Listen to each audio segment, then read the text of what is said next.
Hey guys, welcome back to the BuzWeaver channel, and we have some breaking news here on Friday, the slowest news day in the news cycle, so it is of no surprise that this is breaking now. But as of Thursday, you guys may recall, we also had the Supreme Court expands gun rights for certain states, particularly those states that were making it more difficult for permit carry.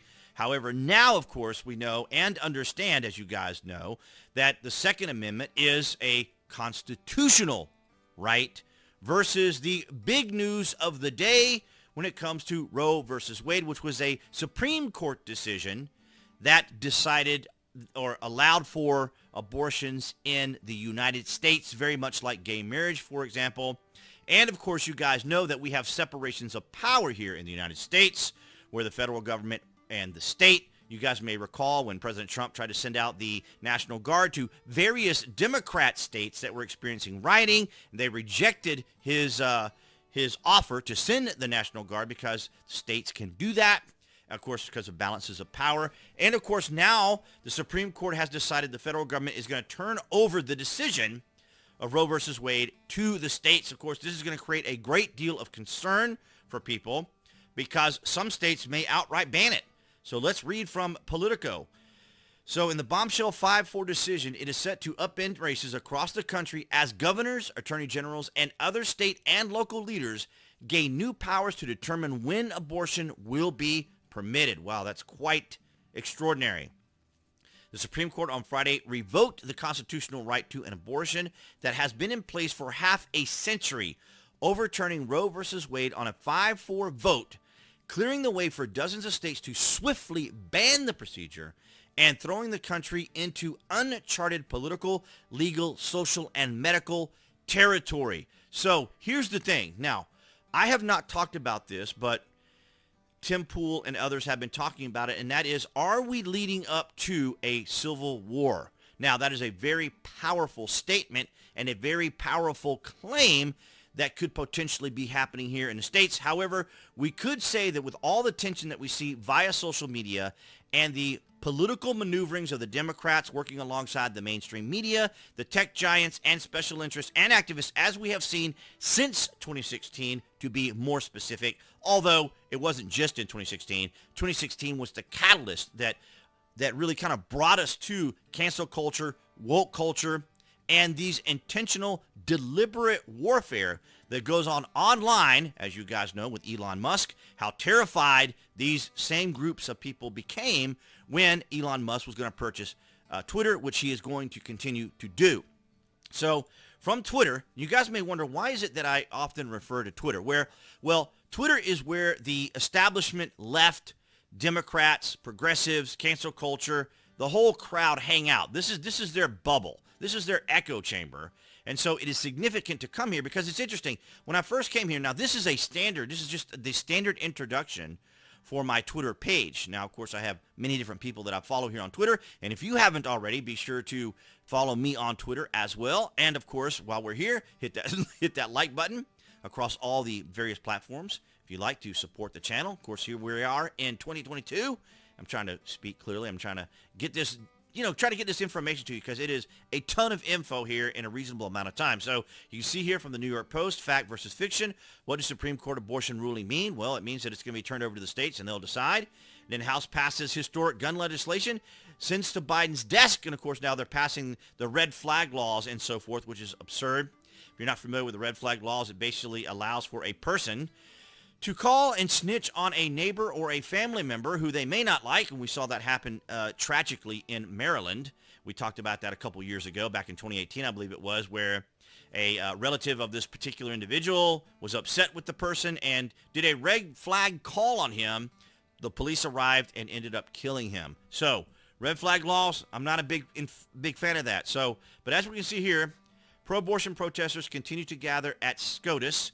Unhappy Roe versus Wade has been overturned. And of course, we saw this coming, right? We knew about the leak, which was an historic leak, a very rare occasion, the first time to ever happen in the United States that a Supreme Court decision was leaked out, or a proposal, as it were, or draft.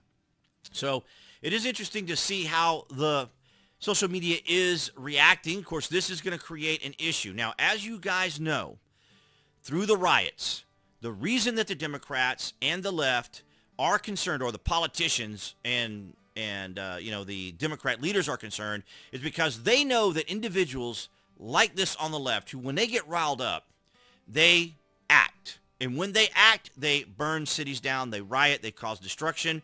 And this is not too dissimilar to how Europeans view a certain Middle Eastern religion, when these individuals are fanatical because they put their religion above the law. So they are terrified of individuals who are willing to break the law, and they know they're breaking the law despite the fact that they don't prosecute these individuals.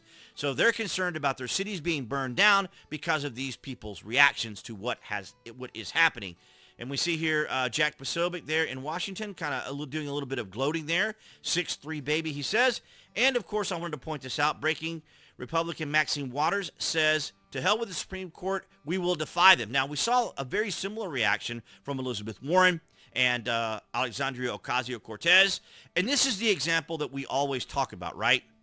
That when it comes to the left, the rules and the laws don't apply to them as it does to us. In other words, the rules are for thee, not for me.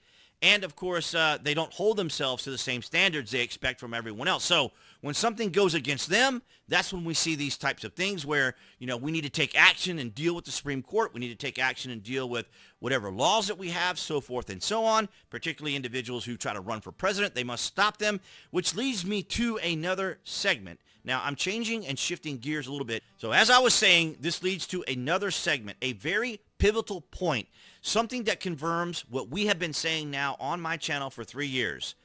They know that a sitting president and a former president has never been indicted. These lawsuits are a continuing smear tactic against President Trump. Now, keep in mind here, this is from the Washington Post. It is an opinion piece by Edward Foley. So we just want to keep this in mind because this adds kind of to the fuel to the fire that Tim and others have said that leads to a civil war. Because the types of things that we are seeing now, where Democrats are going after their political enemies, dragging them out, having the FBI, of course, raid individuals' homes, as we just recently saw, of former President Trump advisors and so forth. And this is the way our civil war kind of started, was with these actions of taking the arrest that man type of philosophy. So from the Washington Post opinion, there is a better option to keep Trump out of office than prosecution.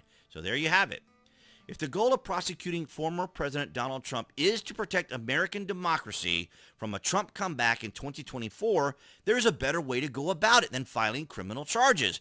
Instead, Congress should exercise its constitutional authority to prohibit Trump from seeking the presidency again. Exactly what they tried to do with Marjorie Taylor Greene here in Georgia. It didn't work because the idea was simply to smear her, get her name in the papers to see what sort of a reaction they could get from Georgia voters. I'm from Georgia, so I got to witness all of this. And, of course, here in Georgia right now, they are going over the election conversation, or the phone call that took place during the election with Brian Kemp here with Donald Trump.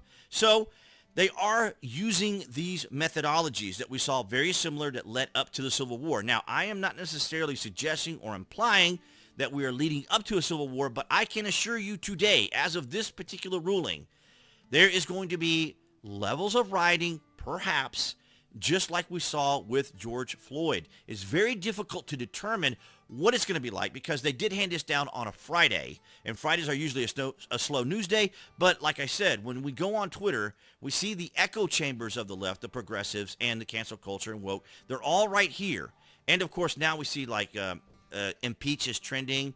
Let's see what they're actually talking about. Of course, everything is really getting very serious right now, and this is very concerning. Don't just impeach Thomas O'Brien. Okay, so they're just going through all of this right now. Maybe they're talking about impeaching Clarence Thomas. There you go.